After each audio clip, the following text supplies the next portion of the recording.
नमस्कार. राष्ट्रगीताच्या सन्मानार्थ सर्वांनी उभं राहावं अशी मी सगळ्यांना विनंती करतो.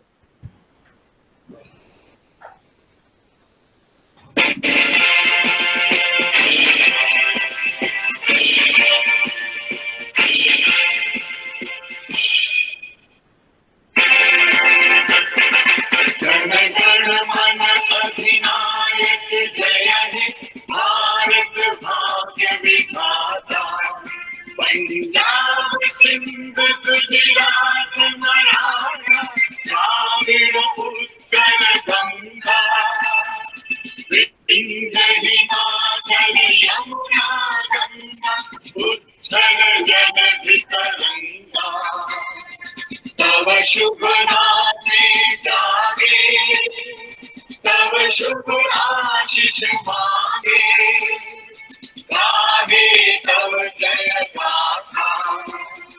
जन गण मंगल दायक जय हे भारत भाग्य विधाता जय हे जय हे जय हे जय जय जय जय हे.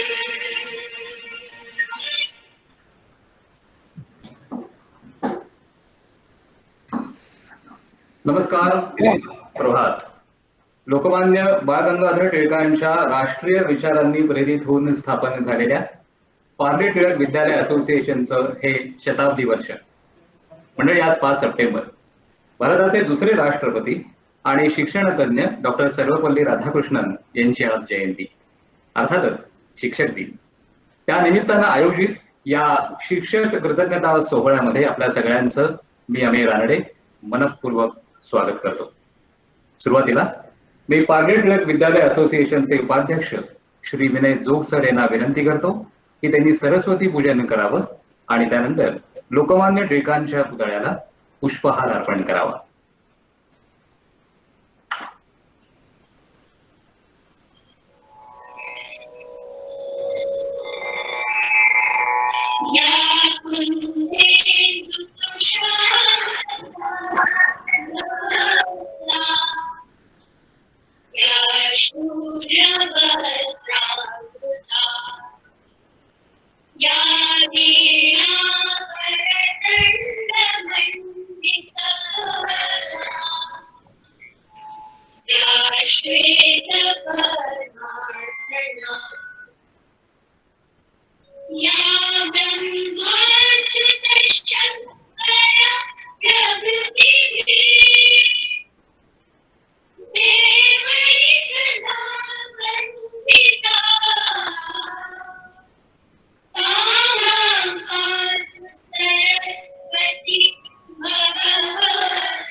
जी प्रार्थना आपण ऐकली, मला सांगायला खूप आनंद वाटतो आजच्या दिवशी की अवघ्या महाराष्ट्राचं लाडकं व्यक्तिमत्व आणि पार्ले टिळक विद्यालयाचे माजी विद्यार्थी पु ल देशपांडे यांनी ही प्रार्थना संगीतबद्ध केली होती. आज अभूतपूर्व असा योग जुळून आलाय.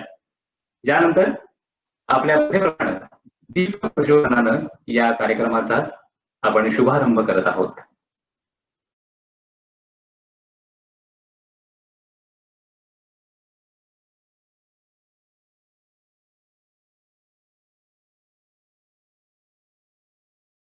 पार्ले टिळक विद्यालय असोसिएशनचे अध्यक्ष श्री अनिल गानू सरांना मी विनंती करतो की त्यांनी त्यांचं स्वागतपर प्रास्ताविक आमच्या समोर विशद करावं. नमस्कार.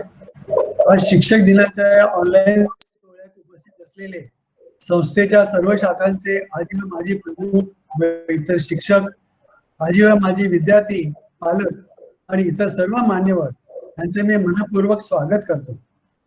आपल्या संस्थेच्या शतक महोत्सवी वर्षात संपन्न होणाऱ्या या शिक्षक दिन सोहळ्याला एकाच वेळी 3 महत्वाच्या खात्यांचा कारभार सक्षमपणे सांभाळणारे केंद्रीय मंत्री श्री प्रकाशजी जावडेकर हे प्रमुख पाहुणे म्हणून लाभले, हा संस्थेकरता अत्यंत आनंदाचा व अभिमानाचा क्षण आहे. जावडेकरजी, मी आपले सहर्ष स्वागत करतो. कोरोनाच्या प्रादुर्भावामुळे सध्या परिस्थितीत आम्ही सर्वजण आपल्याला भेटू शकत नाही, त्याची रुखरुख नक्कीच वाटते.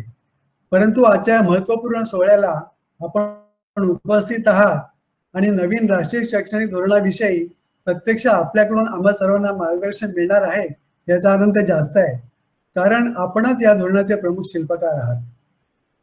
5 सप्टेंबर हा भारताचे दुसरे राष्ट्रपती भारतरत्न डॉक्टर सर्वपल्ली राधाकृष्णन यांचा जन्मदिवस. परंतु त्यांच्या सांगण्यावरून 1962 पासून हा दिवस शिक्षक दिन म्हणून साजरा होत आहे. राधाकृष्णन हे मूळचे हाडाचे शिक्षक. ते म्हणत की खरा शिक्षक तोच जो विद्यार्थ्याला स्वतःविषयी विचार करायला शिकवतो, म्हणजेच विद्यार्थ्याचे आत्मभान जागवतो. हाच विचार आमच्या शिक्षकांनी अंमलात आणण्याचा आजवर प्रयत्न केला. त्यांच्या अथक परिश्रमामुळे चांगल्या नागरिकांचे पिढ्यानपिढ्या घडल्या गेल्या आणि यापुढेही घडतील. अशा आमच्या सर्व गुरुजनांच्या प्रती मी कृतज्ञता व्यक्त करतो. 100 वर्षापूर्वी लोकमान्य टिळकांच्या तत्वांना आदर्श मानून त्यांच्या नावाने आमच्या पूर्वसुरींनी विद्यादानाचे कार्य हाती घेतले. आपल्या प्राचीन संस्कृतीचा, ज्ञानसमृद्ध परंपरेचा आधुनिकतेशी मेळ घालून राष्ट्रीय शिक्षण पद्धती विकसित केली पाहिजे यावर लोकमान्यांचा भर होता. नवीन राष्ट्रीय शैक्षणिक धोरणात सुद्धा लोकमान्यांच्या राष्ट्रीय शिक्षणाबद्दलच्या मताशी जुळणाऱ्या अनेक तरतुदी आहेत. संस्कृत भाषेला प्रोत्साहन, 5वी पर्यंत मातृभाषा किंवा राज्यभाषेत शिक्षण, उच्च शिक्षणात विद्यार्थ्यांना विषय निवडण्याचे स्वातंत्र्य, कौशल्यावर आधारित शिक्षणाला महत्व, ऍप्लिकेशन ऑफ नॉलेजला महत्व किंवा रिसर्चला प्रोत्साहन, या सर्व योजना या धोरणात आहेत. त्या विद्यार्थ्याला स्वतंत्र विचार करायला प्रवृत्त करतील, त्याचे आत्मभान जागवून त्याला आणि पर्यायाने समाजाला आणि राष्ट्राला आत्मनिर्भर करायला मदत करतील यात शंका नाही. संस्थेच्या शतक महोत्सव वर्षाचे प्रतीक असे स्मृतिचिन्ह देऊन माननीय जावडेकरांचे मी पुन्हा एकदा मनपूर्वक स्वागत करतो.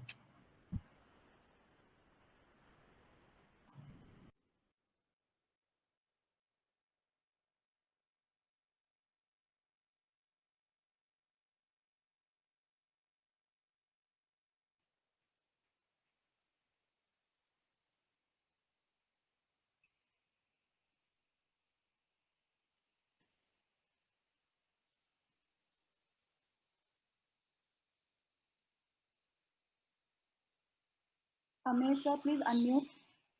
तो कशाला बंद करतो मला मिळत नाही ज्ञानेन सदृशम पवित्रमः विद्यते हे ब्रीदवाक्य असणाऱ्या पार्ले टिळक विद्यालय असोसिएशन परिवारातील वृत्तस्थ शिक्षकांचे योगदान हे खूप मोलाचं आहे आणि म्हणूनच या गुरुजनांप्रती आम्ही आता या सादरीकरणाच्या माध्यमातून कृतज्ञता व्यक्त करत आहोत.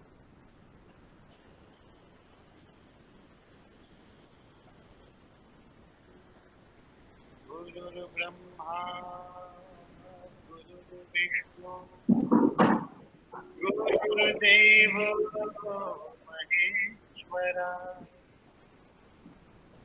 गुरु साक्षात् परब्रह्म तस्मै श्री गुरुवे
मंडळी, आता आपण जे सादरीकरण पाहिलं ते शेवटी प्रातिनिधिक आहे. तो एक नामनिर्देश होता, कारण या सगळ्या शिक्षकांचं बहुमूल्य योगदान हे या संपूर्ण जडणघडणीमध्ये राहिलेलं आहे.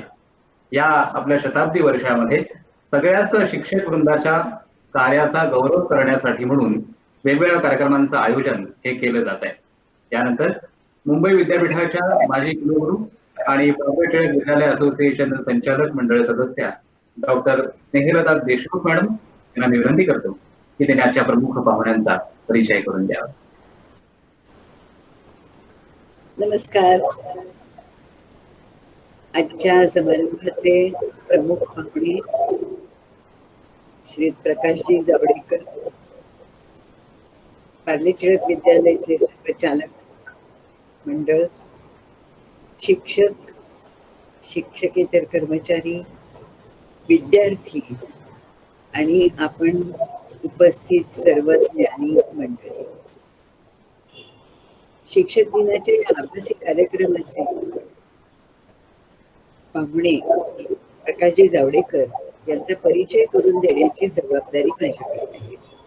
खरं तर ही एक औपचारिकताच आहे, कारण श्री जावडेकरांना आपण सर्वजण ओळखतोच. एक सक्षम केंद्रीय मंत्री या नात्याने त्यांनी अनेक खाती सांभाळली आहेत. त्यांची यादी मी इथे देत नाही, कारण ही यादी इंटरनेटच्या युगात एका क्लिकवर उपलब्ध आपल्याला कळते. म्हणून जावडेकरांची मला भावलेली वैशिष्ट्य थोडक्यात आपल्या समोर मांडतो. प्रकाशजी जावडेकर हे एक सक्षम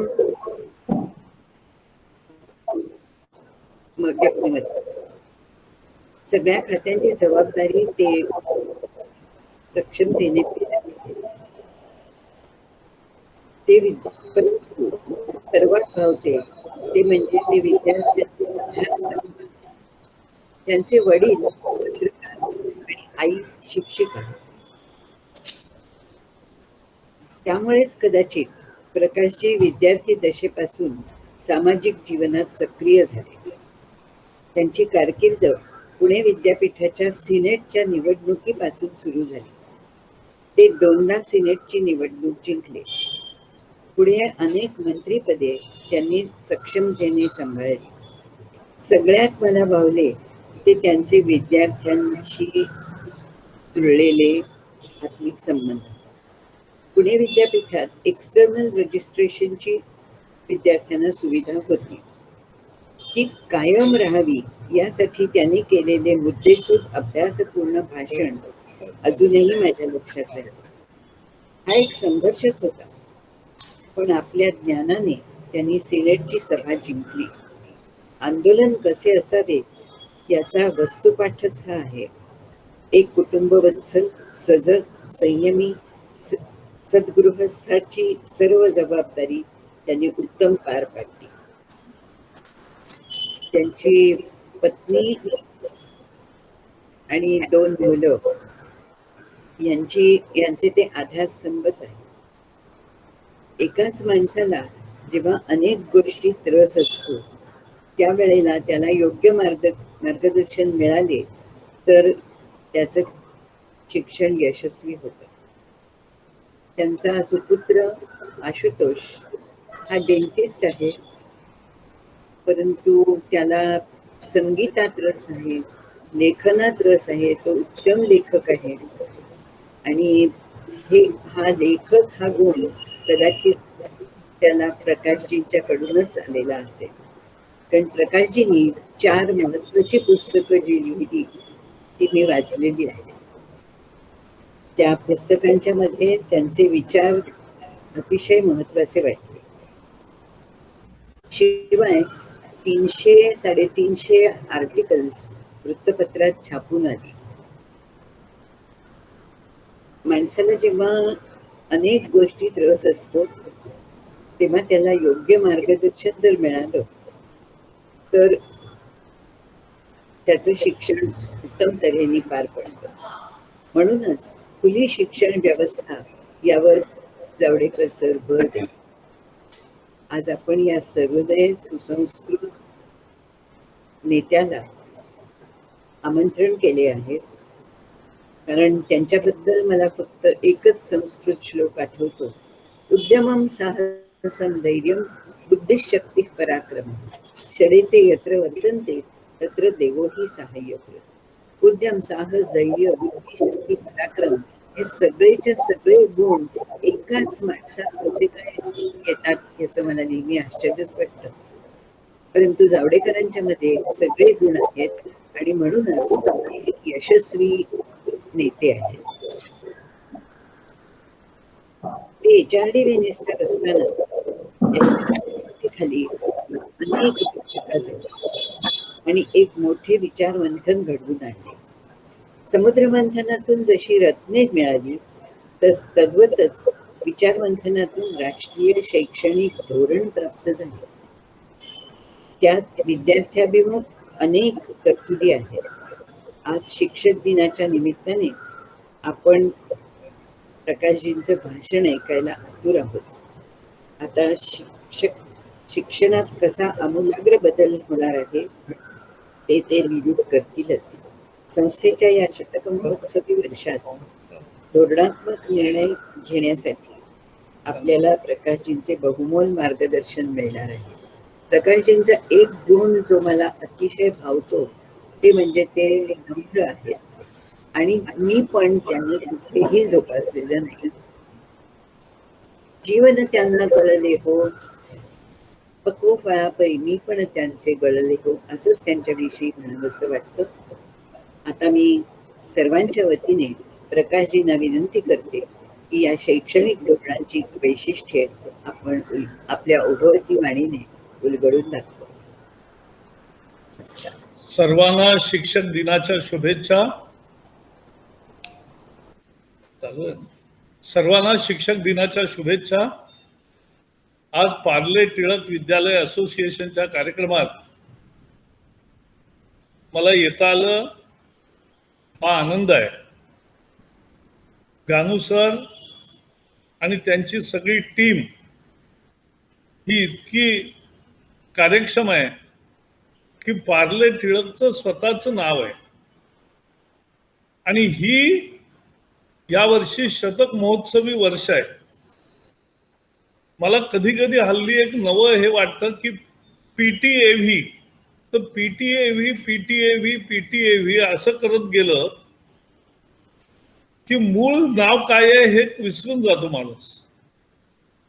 जसं लोटी पोलीस स्टेशन आहे, लोटी मार्ग पोलीस स्टेशन, म्हणजे ते लोकमान्य टिळक आहे हे फारशा लोकांना माहीतच नाही. किंवा दुसरं जे आहे SV रोड, म्हणजे विचारा एकदा त्या रस्त्यावर चालणाऱ्यांना किती जणांना माहीत असतो? फार कमी जणांना माहीत असतं. आणि म्हणून तुम्ही पार्ले टिळक विद्यालय असोसिएशन असं स्वच्छ नाव वापरता, याचं मला अतिशय कौतुक आहे. तुमच्या अनेक शाळा, महाविद्यालय आणि पार्ल्यामध्ये 100 वर्षापूर्वी ही शाळा जेव्हा स्थापन झाली, पार्ले नगर वसत होतं, त्यावेळेपासूनचा इतिहास आपल्या डोळ्यासमोर येतो. टिळकांचा शिक्षणावर भर होता आणि त्यामुळे शिक्षणाच्या विषयात त्यांनी सातत्याने जनतेमध्ये जागृती केली. आज महाराष्ट्राचं हे वैशिष्ट्य आहे. मला सबंध देशभर मी फिरतो, अनेक प्रांतामध्ये हे नाही दिसत, पण महाराष्ट्रामध्ये सामाजिक कर्तव्याच्या भावनेने चांगली विद्यालये चालवायची हा, आणि फार प्रायव्हेट विद्यालयांसारखी फी घ्यायची नाही, आणि एक सामाजिक काम म्हणून शिक्षणाचं काम चालवायचं, अशा स्वरूपाचं एक धोरण, आणि विशेषतः एडेड स्कूल्स जी आहेत त्यामध्ये अतिशय नॉमिनल फीज मध्ये उत्तम शिक्षण मिळण्याची व्यवस्था शाळांनी केली. हे महाराष्ट्राचं एक वैशिष्ट्य आहे, सामाजिक बांधिलकी.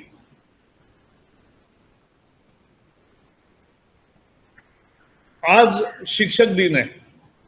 स्नेहलता ताई जसं म्हणाल्या, माझी आई शिक्षिका होती, मला अभिमान आहे. आणि तिने आम्हाला जे संस्कार दिले, शिक्षक केवळ शाळेवर आणि फळ्यावर शिकवत नाही, शिक्षक त्याच्या आचरणातून विद्यार्थ्यांवर संस्कार करत असतो, आणि कधी ते अनायास होत असतात हे लक्षात येत नाही. मी 4थी किंवा 5वीत असताना एका विषयाचे पेपर आईकडेच आले होते तपासाला, पण तिने मला दाखवलं नाही माझा पेपरमध्ये किती मार्क दिलेत, काय दिलाय. मला शाळेमध्ये पेपर मिळाला, त्यात मला 2 मार्क कमी आहेत असं माझ्या लक्षात आलं. मी घरी येऊन आईशी भांडलो की हे काय, तुम्हाला 2 मार्क कमी दिलेस? तर ती म्हटली, हो 2 मार्क कमी दिले, कारण असं कोणी म्हणता कामा नाही की शिक्षिका आहे, आईच आहे म्हणून 2 मार्क जास्त दिले. याच्यासाठी कमी मार्क देणं हा संस्कार आहे. आणि म्हणून मला वाटतं असा शिक्षकाच्या आचरणातून सुद्धा तो शिक्षक शिकवतच असतो, आणि विद्यार्थ्यांना नेहमी त्यांच्याविषयी कृतज्ञता वाटते. आज देशभरातल्या सगळ्या शिक्षकांना मी अभिवादन करतो. मी ज्यावेळेला शिक्षण मंत्री झालो तेव्हा मी पहिल्यांदा पुण्यामध्ये आल्यावर कार्यकर्त्यांनी ठरवलं होतं की मिरवणूक काढू, अमुक करू. मी म्हटलं नाही, मी गुरु प्रणाम हा कार्यक्रम करणार, आणि माझ्या शाळेपासून कॉलेजपर्यंतचे जे शिक्षक हयात आहेत अशा लोकांना बोलवून त्यांना प्रणाम करण्याचं काम केलं, आणि त्याचं नाव ठेवलं गुरु प्रणाम. नंतर मी संसदेमध्ये, माझ्या असं लक्षात आलं 50-60 जण प्राध्यापक आहेत दोन्ही सभागृहात मिळून. त्या सगळ्यांचा मी सन्मान केला शिक्षक दिनाच्या दिवशी. आणि म्हणून अशा स्वरूपामध्ये सातत्याने शिक्षकांचं एक समाजामध्ये सातत्याने स्थान निर्माण होणं, आणि त्यांचं नित्य त्यांच्या मागे उभं राहणं ही गरज आहे. नवं शैक्षणिक धोरण कसं झालं? ज्यावेळेला मी शिक्षण मंत्री झालो त्याच्या आधी स्मृती इराणी होत्या, त्यांनी ग्रामपंचायतीपासून राज्य सरकारांपासून सगळ्या पातळीवरचं चर्चा, विचार, विमर्श संपवला होता. सुब्रमण्यम कमिटीचा एक रिपोर्ट आला होता, पण त्याच्यावरून वादही थोडा झाला होता. मी म्हटलं त्यांचं आतापर्यंत झालेली कारवाई ही सगळी एक इनपुट आहे. आता आपण फायनल राऊंड मध्ये जातो, आणि म्हणून आम्ही कस्तुररंगन यांच्या अध्यक्षतेखाली समिती नेमली, आणि समिती नेमल्यानंतर त्याच्यामध्ये अतिशय चांगले सदस्य आले, आणि त्या सदस्यांनी अपार मेहनत केली. दर 2 महिन्यांनी मला त्यांची भेटही व्हायची, पण मूळ म्हणजे त्यांनी इंडिपेंडेंटली काम करा असं मी त्यांना सांगितलं, आणि विज्ञानाची दृष्टी वाढवली पाहिजे, आणि शिक्षणाला खरा अर्थ दिला पाहिजे, एवढे माझे दोनच त्यांना एक सूचना होत्या की या पद्धतीने आपण पुढे जाऊया. त्यांनी अतिशय मनपूर्वक काम केलं आणि ज्या दिवशी माझा शिक्षण मंत्री म्हणून शेवटचा दिवस होता त्या दिवशी त्यांनी मला हा अहवाल सादर केला आणि तो मी स्वीकारला होता. मग माझ्याकडे दुसरी खाती आली, परंतु पुढे आता धोरण एक वर्षभर आणखी चर्चा विमर्श होऊन शेवटी मंजूर झालं. 34 वर्षानंतर हे धोरण आलं आणि किती महत्वाचं धोरण आहे. शिक्षण दुनिया बदलली, जगातलं शिक्षण बदललं, पण आपण अजून त्याच पठडीमध्ये होतो आणि त्याला मूलभूत बदल करण्याचं काम या धोरणाने केलं आहे. म्हणून याला फार महत्व आहे असं मला वाटतं. यातलं सगळ्यात मोठं वैशिष्ट्य काय, अर्ली चाइल्डहुड एज्युकेशन. वय 3 ते 8 हा 5 वर्षाचा कालखंड आहे, ज्यावेळेला पाठ्यपुस्तकं परीक्षा हे नाही, त्यावेळेला खेळातून शिकणं, कॉग्निटिव्ह स्किल्सचा विकास, एक क्युरिओसिटी, ही उत्सुकता, ही त्या समवली जाणं, त्याचं उत्तर मिळणं. आणि आज मुलं अंगणवाडीमध्ये जातात किंवा लोअर केजी अप्पर केजीला जातात, त्याच्याऐवजी सगळ्यांना एका पद्धतीचं, कारण मला अनेक ठिकाणी दुर्दैव वाटतं लोअर केजी अप्पर केजी म्हणजे पहिली दुसरीचा अभ्यास 2 वर्ष आधी करून घेणं, ही त्याची कल्पना नाही. त्याची कल्पना मुलांचा मानसिक विकास करणं, मुलांची उत्सुकता शोधून आणि त्यांना शोधाकडे प्रवृत्त करणं, हे जे अर्ली चाइल्डहुड एज्युकेशनचं जगात मान्य आता प्रिन्सिपल आहे, त्याचा यामध्ये समावेश केला आहे. हे मला वाटतं सगळ्यात मोठी क्रांतिकारी घटना आहे. मग म्हणजे तो 3ऱ्या वर्षापासून 2री पर्यंत त्याचा हा पाठक्रम आहे. त्याचा एक विशेष पाठ्यक्रम NCERT आता तयार करते आणि लवकरच तो लोकांपुढे येईल आणि त्याचं प्रशिक्षण सुरू होईल. अंगणवाडी शिक्षिकांना सुद्धा त्या ठिकाणी काही नव्या शिक्षिका येतील, काही नवे अंगणवाडी सेविकांना अपस्किलिंग केलं जाईल. म्हणजे त्यातून हे अर्ली चाइल्डहुड एज्युकेशन, कारण सगळ्यांना बुद्धी सारखीच असते असं मी मानतो, त्याला फक्त संधी मिळावी लागते. आणि एज्युकेशन ही एम्पॉवरमेंट आहे, दुसरी एम्पॉवरमेंट काही नाही. एका शेतकऱ्याच्या बांधावर झोपडीमध्ये राहणाऱ्या शेतमजुराची मुलगी IAS होऊन त्या जिल्ह्याची कलेक्टर होऊ शकते, हे सामर्थ्य कुठल्याही शासनामध्ये नाही, कुठल्याही आदेशामध्ये नाही, कुठल्याही विज्ञानामध्ये नाही. हे सामर्थ्य फक्त आणि फक्त शिक्षणाचं आहे. आणि म्हणून शिक्षण, एज्युकेशन इज एम्पॉवरमेंट, हे आपण लक्षात घेतलं पाहिजे.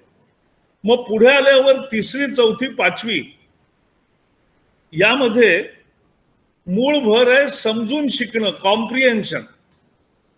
कारण मुलं नुसतं वाचायला शिकतात, लिहायला शिकतात, पण अर्थ समजून वाचणं आणि अर्थ समजून लिहिणं हे शिक्षण आहे.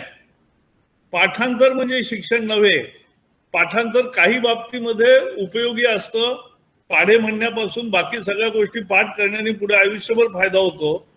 पण एक वस्तुस्थिती आहे की समजून शिकलं पाहिजे. त्यामुळे समजून शिकण्यावर ज्याच्यात भर आहे आणि विषयांची ओळख होणार आहे, अशा स्वरूपाचं हे शिक्षण 3री, 4थी, 5वी मध्ये देणार आहे. आणि त्याच्यामध्ये ऍक्टिव्हिटी बेस्डही आहे आणि एन्क्वायरी बेस्ड, म्हणजे मुलांना पडणारे प्रश्न, त्या प्रश्नातून आणि त्यांनी विचारलेल्या प्रश्नातून त्याला शिकत पुढे न्यायचं आहे. त्यामुळे आता शिक्षकांना आणखी अधिक जागरूक राहावं लागणार आहे. कारण ज्या वेळेला आत्ताच मुलात गुगलमध्ये पाहतात, बाकीचं पाहतात, आधी अभ्यास करतात, बाकीचे आता अनेक ॲप्स निघालेत, ज्या ॲप्समधून ते शिकतात आणि ते शिक्षून झाल्यावर ते त्या ठिकाणी शाळेमध्ये येतात आणि शिक्षकांना जड प्रश्न विचारतात. मला वाटतं शिक्षकांची कसोटी आहे आणि हेच शिक्षणाचा विकास आहे.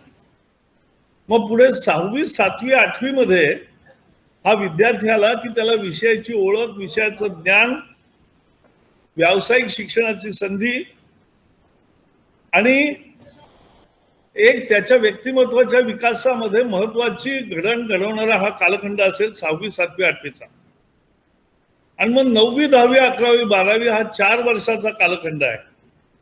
म्हणून आपण पाहिला असेल आता आपला आकृतीबंध आहे 10+2, आता आहे 5+3+3+4, म्हणजे 3 वर्ष शिक्षणातली वाढलेली आहेत, ती अर्ली चाइल्डहुड मध्ये वाढलेत. आणि हा एकूण 15 वर्षाचा हा हिशोब आपला आहे. त्यामध्ये 9वी 10वी 11वी 12वी मध्ये त्याला सखोल ज्ञान मिळेल आणि रेलेव्हंट न्याय मिळेल. म्हणजे फापट पसारा आम्ही ठेवणार नाही आहोत. अफाट मोठी पाठ्यपुस्तकं, सगळे विषय त्यामध्ये कोंबलेले, अशी गरज नाही. जे शिकाल ते समजून शिका, जे शिकाल त्यांनी वैज्ञानिक प्रवृत्ती वाढीस लागली पाहिजे. आणि त्याचबरोबर एक नवं ज्ञान प्राप्तीचा त्यामध्ये त्याला आणि फ्लेक्झिबिलिटी पण मिळाली पाहिजे. आता आपल्याकडे आहे असं 11वी 12वीला तुम्ही एक तर आर्ट्स घ्या, नाही तर सायन्स घ्या, नाही तर कॉमर्स घ्या. पण असं का तो एक विषय यातला घेऊ शकतो, एक विषय त्यातला घेऊ शकतो, असं सुद्धा त्याला करण्याची मुभा 9वी 10वी 11वी 12वी मध्ये मिळणार आहे. आणि त्याचाही त्याला उपयोग होईल, त्याच्या व्यक्तिमत्वाचा खरा विकास होईल, हे मला वाटतं महत्वाचं आहे. आम्ही एक महत्वाचं ठरवलंय, हा जो आकृतीबंध शाळांपुरता राबवायचा असेल आणि त्यात आता आम्ही एक सुरू केलाय की शोध, देश कधी पुढे जातो, देश पुढे जातो जे देश शोध लावतात. आणि शोध लावण्यासाठी ती प्रवृत्ती लहानपणापासून जोपासावी लागते. आणि म्हणून आता 3000 शाळांमध्ये अटल टिंकरिंग लॅब या सुरू झाल्या. यामध्ये 3D प्रिंटिंग आहे, आर्टिफिशियल इंटेलिजन्स आहे, रोबोटिक्स आहे. या सगळ्याच्या मदतीने मुलं 6वी ते 12वीची मुलं अत्यंत चांगले कल्पना तयार करतात आणि त्याचं ऑलिम्पियाड सुद्धा होतं.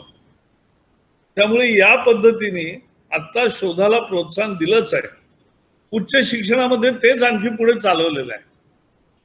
उच्च शिक्षणाचा पायाच मुळी रिसर्च अँड इनोव्हेशन आहे.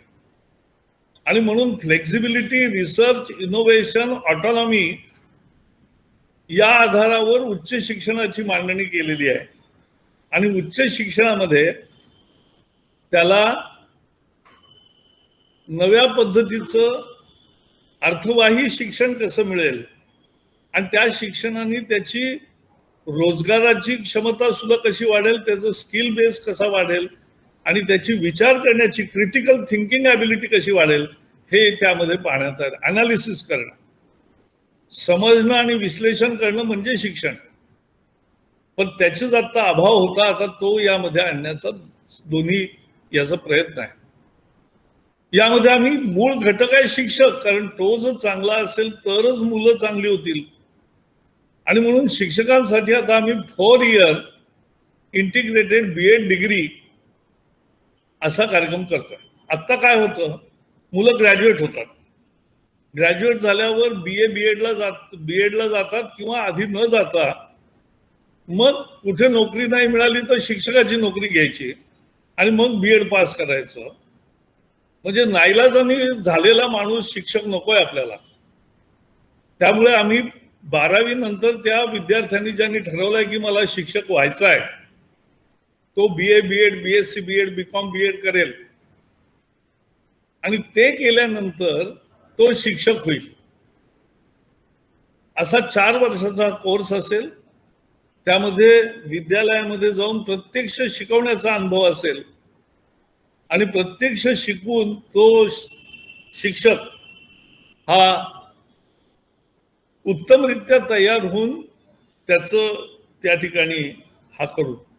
एक दुसरं वैशिष्ट्य असं आहे की या शालेय एज्युकेशन मध्ये आजही म्हणजे लोकांचे अंदाज वेगवेगळे आहेत. 50 लाख ते 2 कोटी पर्यंत अंदाज आहेत की जी मुलं शाळेबाहेर आहेत. अशी सगळी मुलं शाळेमध्ये येणं याच्यावर या शैक्षणिक धोरणात भर आहे. आणि त्याच्या जोडीला फाउंडेशनल लिटरसी अँड न्यूमरसी याच्यावरही विशेष भर आहे. कारण मुळात आकडेमोड आली पाहिजे आणि वाचता लिहिता आलं पाहिजे, ते फाउंडेशनल आहे. आणि ते फाउंडेशनल 6व्या-7व्या वर्षी हे त्याला शिकायचं आहे मुख्यतः. त्यामुळे NIOS सारख्या सगळ्यांना सामावून घ्यायचं तर सगळेजण शाळेत नाही जाऊ शकत. तर NIOS चे कोर्स आहेत, ओपन स्कूल्स आहेत, यालाही मोठा जोर देण्यात येणार आहे. पण सगळ्यांना शिकण्याची संधी मिळेल, हा त्यातला भाग आहे. एक्सपेरिमेंटल लर्निंग, अनुभवाधारित शिक्षण, याला सगळ्यात महत्व आहे. नाही तर आपण शिकतो, पाठ करतो, पण ते करायचं कसं ते माहीत नसतं. ते करता येणं हा या शिक्षण धोरणाचा गाभा आहे. आणखी एक मोठा गाभा आहे मल्टीलिंग्वल. मातृभाषेमध्ये 5वी पर्यंत शिक्षण मिळाले पाहिजे, हा आमचा आग्रह आहे. पण ते बंधनकारी केलेलं नाहीये. परंतु आम्हाला खात्री आहे की हळूहळू सगळीकडे 5वी पर्यंत इंग्रजी विषय शिका, त्याला करण्याची अडचण नाही. परंतु बाकीचे विषय हा तो त्याच्या भाषेत शिकेल, त्याला चांगला आत्मविश्वास होईल आणि नंतर सगळ्या भाषा त्यांनी शिकाव्यात. आणि म्हणून 3 भाषा फॉर्म्युला जो आहे तो कुठल्याही 3 भारतीय भाषा, भारतीय संविधानामध्ये ज्या 22 भाषा दिल्या आहेत त्यापैकी 3 भाषा आणि एक बाहेरची भाषा, तर इंग्लिश, आणि कुठली शिकायची असेल तर त्याला बंधन काही नाही. जितक्या भाषा येतील तेवढा मनुष्याचा विकास होतो. आणि म्हणून मला असं वाटतं हे न्याय देणारं शिक्षण असेल, इक्विटीचा, जेंडर सेन्सिटिव्हिटीचा विचार करणारं शिक्षण असेल, आणि शतकानुशतक जे आपण स्वप्न पाहिलं आहे तो भारत साकार करणारं, त्यासाठी सक्षम करणारं असं हे शिक्षण असेल, हा या शिक्षण धोरणाचा गाभा आहे. आणि म्हणून मला असं वाटतं की या शिक्षण धोरणाचं सगळीकडे स्वागत झालं. म्हणजे काही वेळेला विरोधी पक्षाचं काम असतं, ते म्हणतात की आमचं कामच आहे विरोध करणं. पण या शैक्षणिक धोरणाला त्या अर्थाने विरोध झाला नाही, हे आपण लक्षात घेतलं पाहिजे. हे याचं यश आहे. आणि म्हणून ज्या टीमने हे तयार केलं, आणि विशेषतः अर्ली चाइल्डहुड एज्युकेशनचा सगळा भाग आणि गणिताचा जो आहे तो आमचे एक सदस्य होते मंजुळ भार्गव म्हणून, ते प्रिन्स्टन विद्यापीठामध्ये शिकवतात. गणिताचं नोबेल पुरस्कार म्हणून जो नावाजला जातो तो फील्ड मेडल मिळवलेले असे हे तरुण उत्साही प्राध्यापक आहेत. आणि त्यांनी जवळजवळ वर्षभर या कामासाठी विद्यापीठातून सुट्टी घेऊन या धोरणाचं काम करण्यासाठी दिला. अशा सगळ्यांचीच कथा आहे. म्हणजे 12-14 मेंबर होते, सगळ्यांनी मेहनतीने काम केलं आणि त्या कामामुळे ही धोरण आज उत्तमरित्या झालं, ज्याचं सगळ्यांनी स्वागत केलं.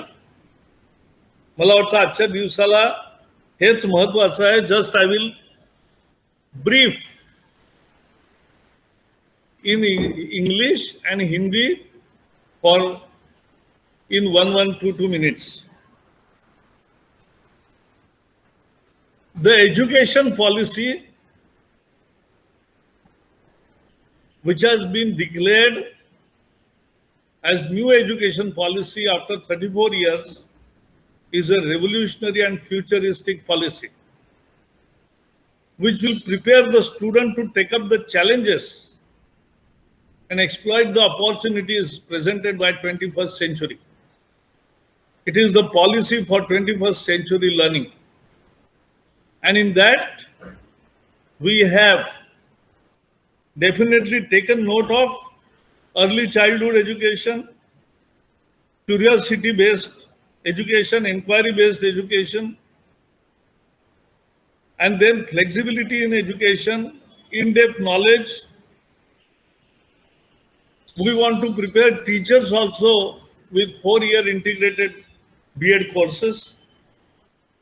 We will ensure that there is no dropout.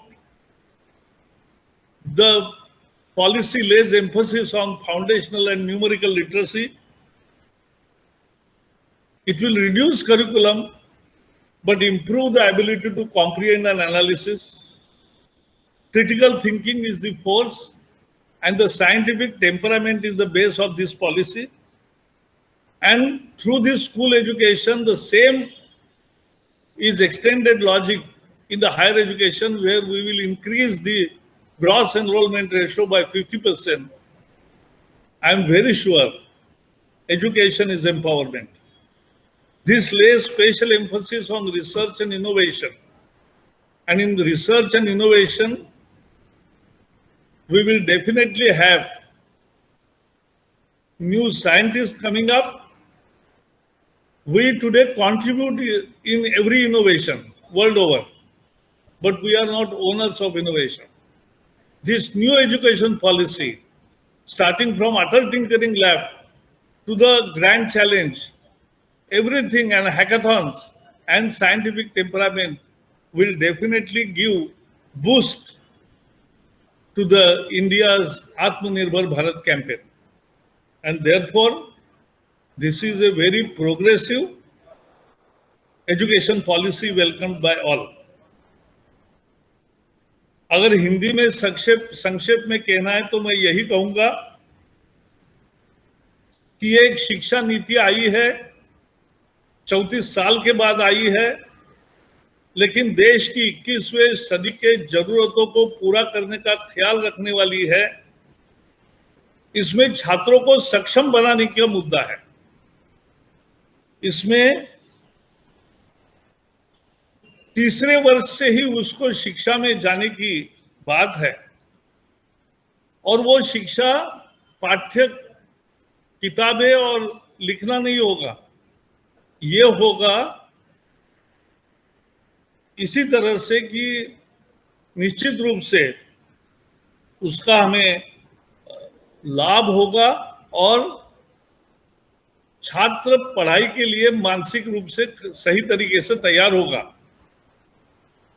उसमें वैज्ञानिक दृष्टिकोण तैयार हो और शोध और अनुसंधान को ज्यादा बढ़ावा मिले, इस तरह से ये कार्यक्रम होगा।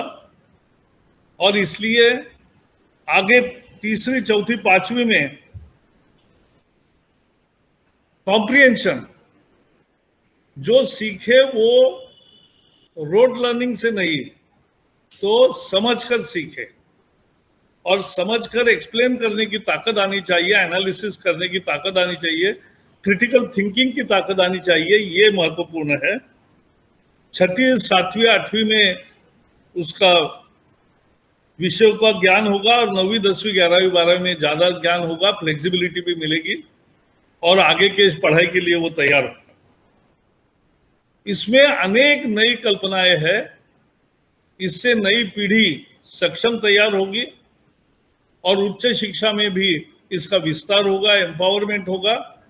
ये देश के लिए बहुत ही आगे ले जाने वाली नीति बनी है और इस नीति पर सभी तरफ से उसके लिए स्वागत किया गया है।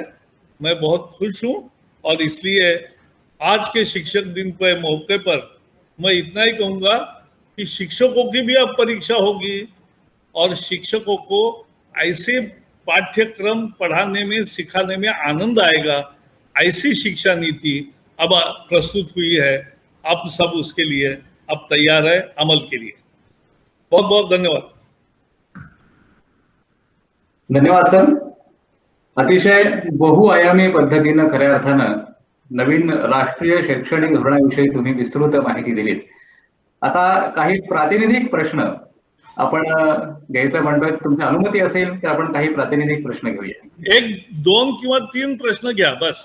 हो चालेल। सुरुवातीला मी साधना सहस्रबुद्धे मॅडम, पार्ले टिळक विद्यालय असोसिएशन इंग्लिश मीडियमच्या मुख्याध्यापिका त्यांना विनंती करतो त्यांनी त्यांचा प्रश्न विचारावा।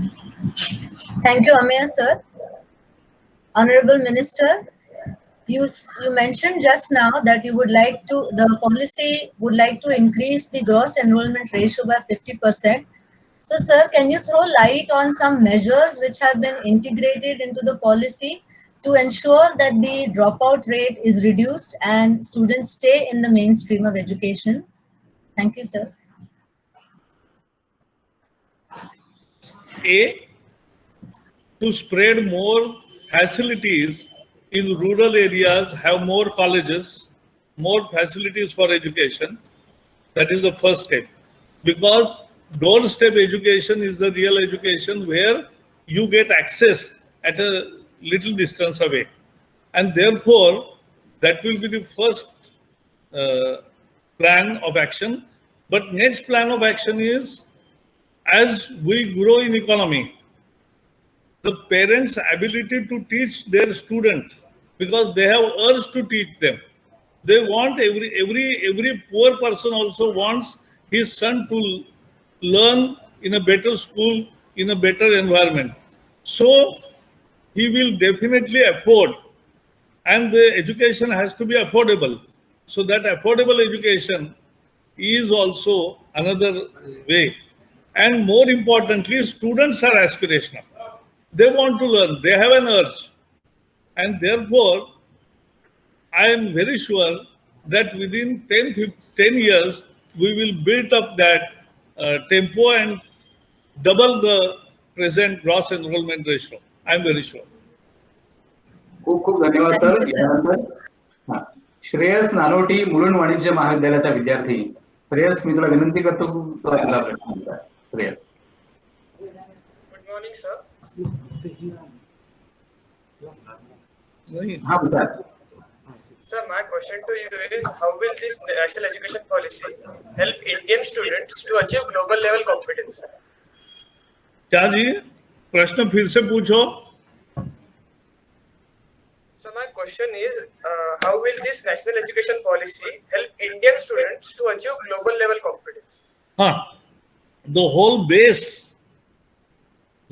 See, our education is not bad. Our engineers are recognized world over because we have the good, some subjects we are teaching very good, but some subjects that in arousing the curiosity, making him think critically, making him develop the ability to explain after understanding the topic, and more importantly, doing research and innovation. I think these are the more ways of making our education really a globally competitive education. And that's what exactly the policy envisages. Thank you, sir. धन्यवाद sir. यानंतर साठे महाविद्यालयाच्या प्राध्यापिका विनंती करतो की त्यांनी त्यांचा प्रश्न कृपया विचारावा. Shilpa madam. Namaskar, sir. Will national core areas in research be identified? Currently, it is mandated in context of Mumbai. Since University of Mumbai has a large coastal line, core area is oceanic studies. Do we expect to see something similar in National Education Policy 2020? Yeah, please. Once again.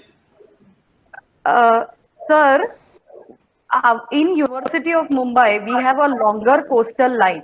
So research core area should be oceanic studies. Do we expect to see something similar in National Education Policy 2020? Yes, absolutely so. But it will be more encompassing and it will cover all kinds of topics.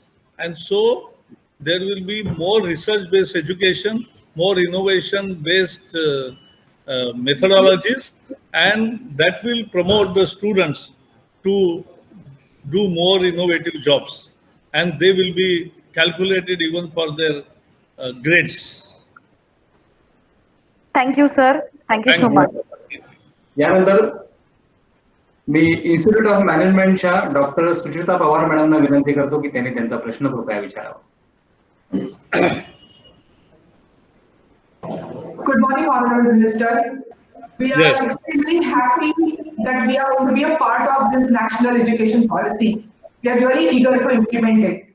Sir, main thrust area is research. And when we say research, somewhere research fund also becomes another issue. The way startup funding has become a CSR activity now. So do you think even research funding may become CSR activity? No, I think research funding will grow in leaps and bounds because Modi government is committed for improving and increasing the research fund, because as you know, we do not even do 1% of GDP. Many countries are doing 3%, and therefore we will also aim at higher level. And because we believe that only those wealth can be generated through innovation only, and those countries which innovate are the final winner, and India wants to win, and therefore we will give more funds for research and innovation. Thank you, sir. धन्यवाद. Thank you. यानंतर साठे महाविद्यालयाचे प्राचार्य doctor Malwade सरांना विनंती करतो.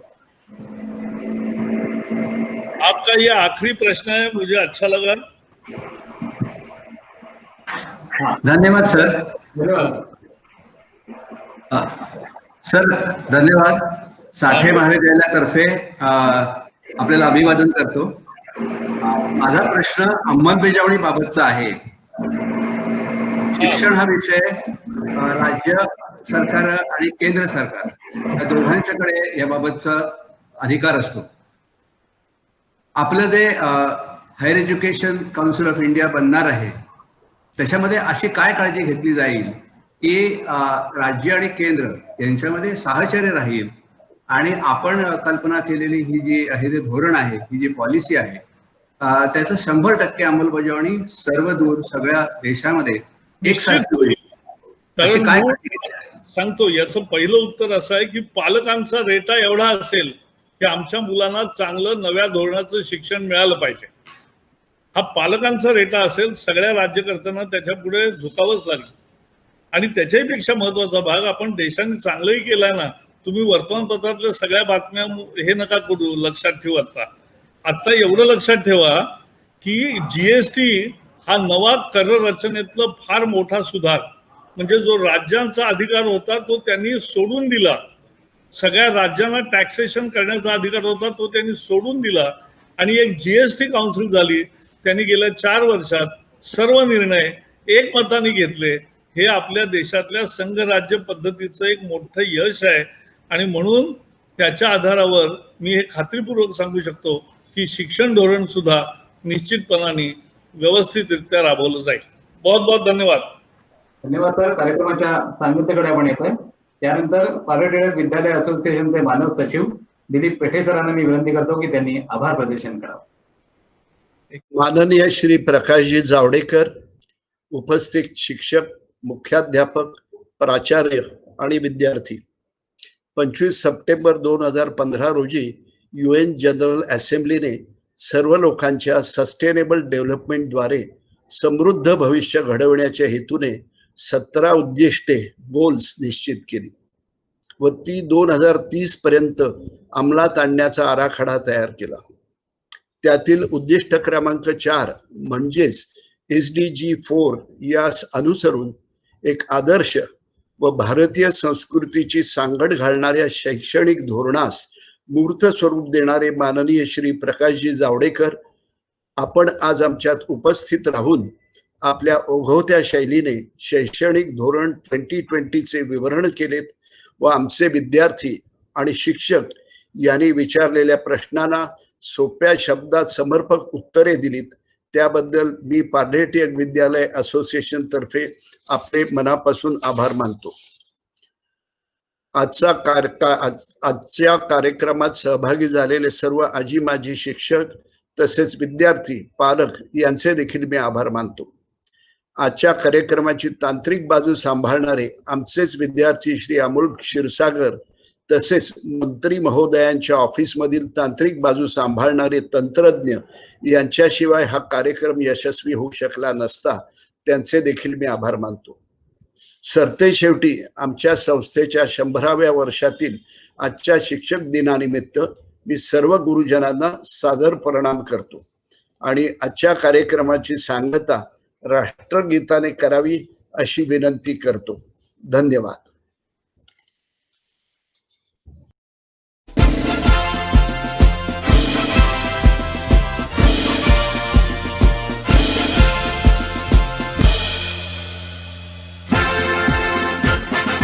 जनगण मन अधिनायक जय हे भारत भाग्य विधाता पंजाब सिंध